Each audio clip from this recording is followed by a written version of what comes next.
Ayan na ang lakas ng ulan kagabi. Ayan, malapit na magbaha dito sa loob ng bahay. Aapaw na ito. Lakas-lakas ng ulan. Ito yung lugar namin. Ito, nabahaan na yung mga lugar dito. Hi guys. Sobrang lakas-lakas ng ulan dito. Kaya ito, umapaw na dito sa creek.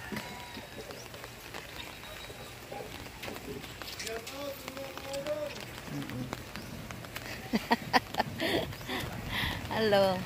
Ito po yung lugar namin dito. Tahimik kasi early morning ng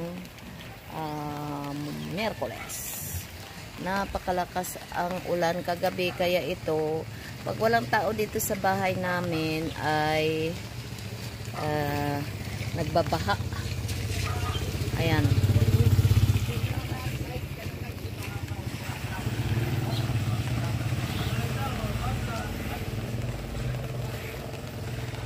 Punta tayo dito sa isang tulay na mataas doon talaga sa main highway. Ayan, oh. Ayan, marami ng tubig dito. Hindi bumababa ang tubig kaya maputik. Kahit nakasimento dito, maputik pa rin. Ayan. Hi guys, ito na ang kabila papuntang dagat ko yan. Ito ay ang simbahan namin. Ayun. Simbahan, munisipyo. Ito naman papuntang merkado. Ayan yung Angel Burger. Favorito ng madla. Mayroon din San Señor Pedro na manok is getting ready na mag-barbecue. Ay, pangkaraniwang buhay ng Pilipino.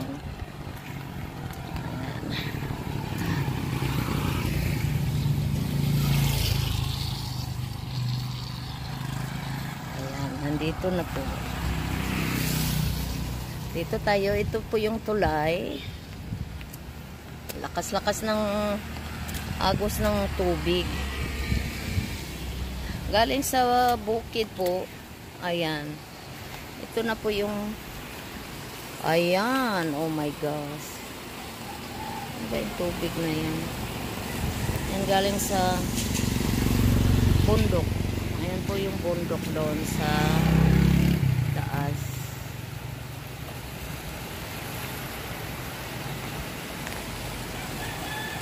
Nakakatakot sa bahay namin pag walang tao. Ay talagang hindi mo mabantayan ay pumasok ng tubig. Kaya lahat ng mga album ko, picture album, memories, mga sa wedding album ko, nabaha. Lahat nabaha. Wala nang walang natira. Good thing yung album ko na main album ng wedding namin ay mayroon akong copy doon sa Canada. So ayan po ang mga garbage na inaanod papunta po doon sa dagat. Ayun, papunta po yan doon sa dagat.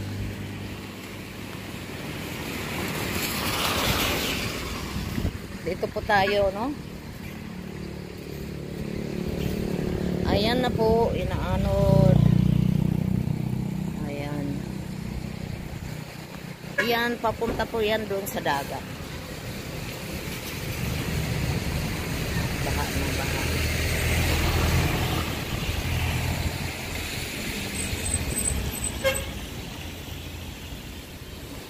Grabe, oh, ang lakas talaga ng tubig. Ayun, may kahoy pa na naanod. Oh my gosh. Kaya yun po ang gusto ko sanang i-renovate yung bahay namin na tatampakan ng lupa at pataasan ng konti kasi malapit kami sa creek. Ayan oh, biglang lakas ng ulan ay ito na aapaw na tong ilog. Ilog dito, yung sapa na nanggagaling doon sa bundok yung tubig.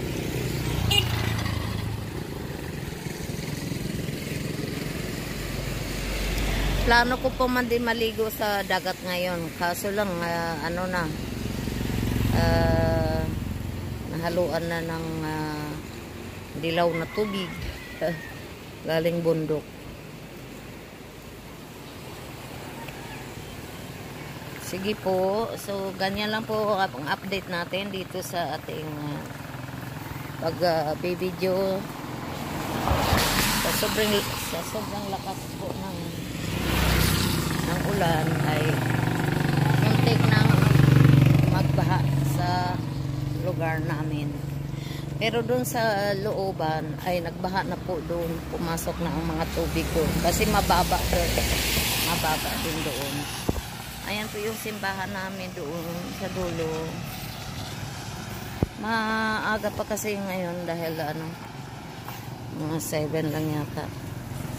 So, pagigising lang. Ayan, nag-video tayo dito para sa ating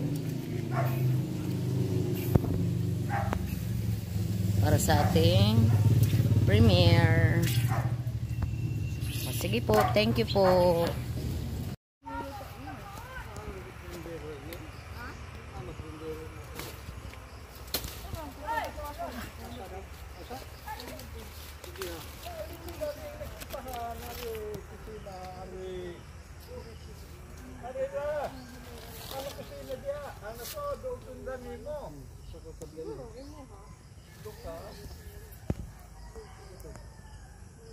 Hello, ito yung laman ng miracle fruit. Ayan po ang laman niya, oh. Para siyang pakwan ang laman niya. Puti ang laman, pero ngayon gagawin ito, i-scoop ito. I-scoop ito para i-boil, and then ang juice nito ay iinumin. Yan po ang miracle fruit na prutas. Marami po tong benefits sa katawan. Thank you po. Papakita ko mamaya yung na-boil na namin na katas na itong prutas na ito. Mga ka-Facebook dyan, page. Ito po ay ang miracle fruit. Ganito po pala ang paggawa nito, na ang laman po ay parang pakwan po siya. So, i-scoop po natin siya ng ganito para i-boil natin.